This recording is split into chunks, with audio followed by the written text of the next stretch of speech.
Hey everyone, Malachi here. So in this video we're going to be covering character design, which is everyone's favorite topic. I'm going to be going over how I used to start doing designs and how that resulted in me having these designs that didn't look how I imagined them in my head, and overall I just wasn't pleased with the end result. So we're going to be going over what makes a character design good, what makes a design memorable, and all that kind of fun stuff. We'll have all these questions answered today, so let's get right into it.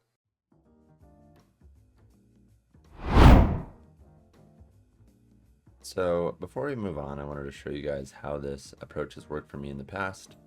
So this is a character that I designed about a month ago or so, and the words that I chose was punk, machine, and flame. And as you can see, this character, pretty self-explanatory. It's a punk rock girl with machine parts, and then she has some flame motifs. And I think that this approach really worked well for me because it helped me stay specific and to the idea that I had in mind. I've used silhouettes to design in the past, and I've encouraged others to use silhouettes, but looking back, I've realized that the end result of the silhouettes wasn't always what I wanted it to be, and it wasn't how I pictured it in my mind, and I didn't really like it. Alrighty, so jumping right in, folks. I like to start these character designs using a couple of words and then collecting images for those words. So as you can see here, we have chef, mechanical, and dragon. And things like mechanical, you can find mechanical body parts in real life, but typically they're not designed in a aesthetic way, and so I think collecting references of other people's designs is usually the way to go. But if you're going to do that, just make sure you are putting your own spin on it. Keep in mind everything's been done, but putting your own spin on it and remixing it is what makes it your own and makes it kind of unique. So just make sure you're doing that, and you'll have a cool design. So I chose symbolism. It's not really a word, it's just kind of an extra thing for me to keep in mind as I'm designing, because I was thinking the chef would be a former Yakuza member, so he has Yakuza tattoos. And like I said, not part of the words, just something for me to keep in mind. So let's talk about posing. Posing is probably one of, if not the most important part of character design, because it tells the story of your character without you needing to tell the story of your character. And to me, that's what makes a design successful. If you can successfully tell the story of your character, of their personality, without needing to write out a whole essay to explain it to someone, then that is a successful character design. These poses are very energetic, full of movement, and we can tell that about this character that she's extroverted, probably has a lot of energy, and just a real ball to be around, you know what I'm saying? So that's just something to keep in mind as you're designing is, all right, what is the personality of my character? And maybe you don't know it, which is fine, because as you go through the ideation process, you can think about, okay, maybe this is the personality, or maybe this is a personality, and you can try out different poses, and this will help you reach the conclusion of this is the personality. So I would say that when it comes to silhouette designing, the pose is very crucial because you want to be able to tell where the limbs are, and the limbs give you the most key information about the pose of the character. So now granted, this foreshortened one, maybe not a great silhouette example, but I think it works okay, right? Because we can see that the hand is here and here, but more like this one here, or this one here, or this one here, and this one here, we can see exactly where the limbs are. So it gives us the key information about how this character is oriented in space. And if you're designing with silhouettes, you want to be able to know how your character is designed or oriented in space, so then you can design on top of that and then keep it clear of the orientation, so then you don't lose that key information when you're presenting the silhouette to a viewer or a client, or whoever the case may be, whatever the case may be. So, and this is also where negative space comes into play. So for those of you who might not know what negative space is essentially just the white space between the black space. So let me go under here. So like all of this space right here is negative space. Right here, right here, right here, here, here. And negative space is important to keep in mind whether you are designing with lines or silhouettes, because keeping that negative space helps the readability, and but it gives some rest for the viewer, or gives some rest for the viewer's eyes. And it's especially important if you're designing with a silhouette because, like I said, you don't want to lose that key information. So keeping that negative space open is key for the key information. That's not even funny. My fault. I'm sorry. Next, I'd like to talk about body type, and body type kind of falls under the realm of posing. So we're going to talk about it. Now, one thing I will say is in the Overwatch universe, there's a lot of range of body types, and I think that's what really makes an interesting lineup. To just zoom in here, this isn't the highest quality image, but we've got this guy down here who's, I mean, definitely not average, but, you know, it's more human kind of body type. But then we have this big guy back here, and, you know, he's huge, and he's got these, like, super push proportions, and I think this can make a character lineup very interesting with all these contrasting shapes and contrasting silhouettes. If you were to put the two silhouettes next to each other, they would contrast very well and it would look very interesting. But it's also important to keep in mind the universe that you are designing within. So Valorant, for example, a lot of these guys are normally proportioned, and that's what the universe calls for. It doesn't really call for these overly proportioned kind of characters. Alright, visual hierarchy, let's talk about it. Let's get straight into it. So, as you can see in front of me, I have a number of characters, a number of silhouettes. And what you'll notice is a lot of these silhouettes have big shapes toward the top, medium, less important shapes towards the middle and bottom. And if we look at this big fellow with the big golden arm on the right here on the top row, he has a lot of the interesting shapes about him toward the top of his head because it's around his face. And when you look at a character, when you look at other people, we look at their face, right? So we want to concentrate detail around the face, important story elements, important shapes, whatever the case may be. We want to center it around the face, so then when our viewer looks at it, they can get the story immediately. So another thing, visual hierarchy, is rest and detail parts. So as you can see with this flame guy, we have detail over here, and then we have rest over here. So this is kind of a similar pattern like we just talked about. This guy, he's got detail over here towards the left side, and then this is a more rest side on this other side here. And what we do that to contrast it, but also make it not too busy for the viewer, because too much busy, too much detail, it's like, I don't even want to look, you know, because it just kind of hurts the eyes almost. So again, you know, you can see the similar pattern where we have these big shapes and detailed shapes around the face, and then it kind of contrasts with a less detailed, more simple kind of bottom. So you see that here, here, here, and here. And here, this is kind of more of like, instead of a left-right contrast, it's more of a top-bottom contrast. So these are more big shapes up here, small shapes here. And then we have another left-right, details, small shape, or sorry, details, simplified, details, simplified. And then misfortune here, you know, we have a lot of her big shapes up here, and then we have the small shapes down here. And not always do you have to make it a left or right. I mean, you can do it a left or right or top bottom if you want to contrast the top of your character with like a big jacket and then skinny legs, or big pants and a small top, or you want to have a lot of detail on this side, not so much detail on this side. Whatever tickles your fancy, that's what you should do. Hello, future Malachi here, and I would just like to say sorry for the changes in times on the video camera. I don't know how many people are even looking there in the first place, because, you know, you should be looking at the screen, paying attention to what I'm saying. But regardless, I realized that a couple of the clips didn't have audio, so I just had to reshoot really quick. And just so happened that it's not the same time of day. I'm not wearing the same shirt. So I don't know how many of you noticed that, but I just like to say that really quick. Alrighty, so straight away I'm going to be focusing on getting the body type down, and then I'm going to move into the design. I do want to say that I am coming to you from the future, and I will be using a couple of bodies that I've pre-drawn or drawn off screen as I was recording this video. We already went over how to draw stylized bodies in the video previous to this. So if you want to watch that to get a little bit more insight and then come back to this video, feel free to do that. Or you should finish this video first and then go watch that video.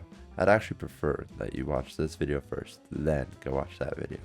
Alright, enjoy.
Everyone, welcome.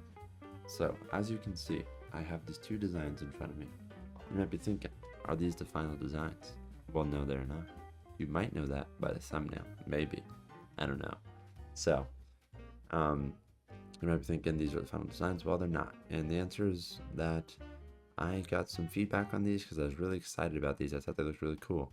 But then, you know, as I talked about in the beginning of this video in the more lecture portion, it's very essential that your idea comes off without any explanation. And so I showed these to people, zero explanation. And the idea that I had in my mind did not convey. The idea I thought I conveyed properly did not convey. And so I was like, damn, that sucks. And I showed these to people and they said, why does a chef, which is a very precise kind of job, need these big swords and these big guns? No, what they said were guns, but I was like, oh, it's supposed to be like a flamethrower, you heat up the food, whatever. So, you know, I feel like you have to explain your design like it's supposed to be. Then the idea did not come across clearly, and that's okay, it happens. So I went back to the drawing board, and the following time lapse will be a time lapse of the design that is the final design. I say this to make the point that it's okay if your first idea doesn't come off correctly and you have to go back to the drawing board and explore other ideas. That's kind of the fun of character design in a way. So don't get discouraged if your ideas don't always come off across in the way you want, and just keep trying and you'll get there. So enjoy.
welcome to the end of the video.